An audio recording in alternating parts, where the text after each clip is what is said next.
As you heard, certainly a motivated Rockies team after last year's 71-91 record. Should be a great three-game set against those red-hot San Diego Padres. Star linebacker staying home. Ariane, what was it about the Falcons program that you love so much? Of course, get a hug from Mom and tell us a little bit about not going too far down the road here. They say blood is thicker than water, maybe ice in this sense, but these two know, these competitors, when you step between the blue lines, everything is off. These are what we call the leftovers after a wild Cheez-It Bowl celebration. They got off to a fast start, 10 plays, 75-yard drive to start the game with, of course, a Royce Freeman touchdown, and then a big goose egg. Philip Lindsay sang in the locker room after the game. Kansas City brought the house, and we just didn't know how to stop them. So what do you want me to do? So you're just going to stand there, and then we're going to see how it feels. We're going to start off light. How does it feel? Not great. 90 minutes until puck drop between the Avalanche and the Kings. But yesterday, both teams getting in a skate, getting a feel for that ice. What a powerful day it was in Denver as the Broncos showed up in full force to lend their support in the fight against racial injustice and police brutality. We've got Air Force, we've got Washington State, we've got all those hot mics. Let me say we had just a little bit of fun this afternoon. Beautiful. All right.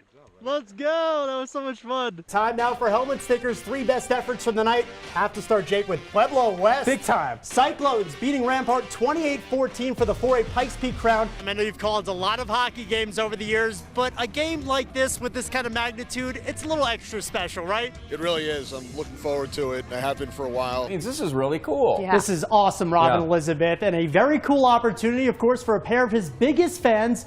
Back in November, Earl Dutch Clark named to the NFL's 100-player all-time team, which will be honored this weekend at Super Bowl 54. Kobe Bryant affecting their life, that they lost a hero that taught them, of course, to love the game of basketball. Happy holidays to Broncos country. They get a huge win against the Miami Dolphins, 2013, Troy, but as we know, they never make anything easy. This one came down to the wire. Caden Dudley, a Boise State Bronco. Caden, congratulations here. Well done.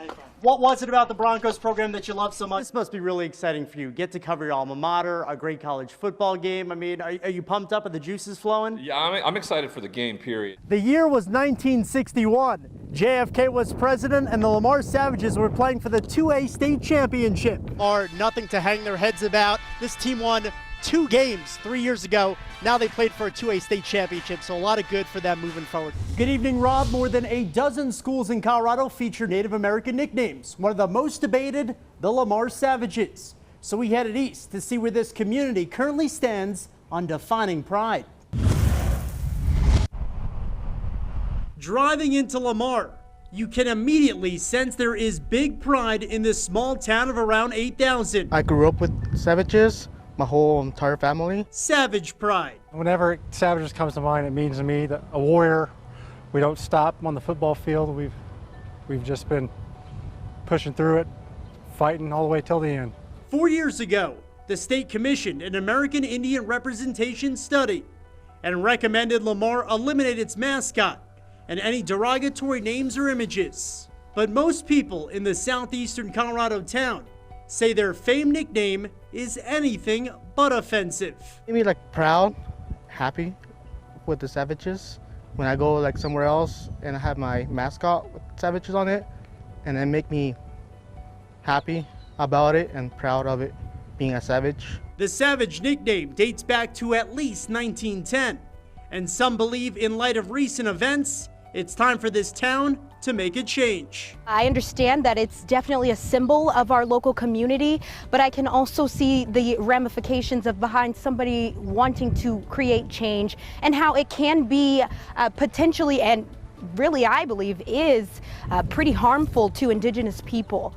A group called Lamar Proud brought a petition of more than 1,000 signatures, some from the Native American community, to a Lamar school board meeting last month, with the intentions to change the name. Those terms are too loaded to really be able to justify. But on a loaded docket, which included safety for the new school year during a pandemic and the search for a new superintendent, the petition was not a priority for board members, and the discussion was tabled. I'd say 50% of community residents are really for that maintaining of the Savage Pride symbol, and the other half are ready for change. As the national discussion continues on affecting change in U.S. sports from the pros to the preps, some wonder if the prideful town of Lamar will reflect deeper on their small part of the bigger conversation. If you really want to somehow engage with the history and continued presence of Native peoples in the region and have that be a proud part of your school culture, there needs to be more conversation. There needs to be more consideration of how that can actually be done. And a big thanks to News 5 photojournalist Carl Winder for his help with this story. Next week we head to La Vita for the next part of our Defining Pride series. Rob, let's send it back to you.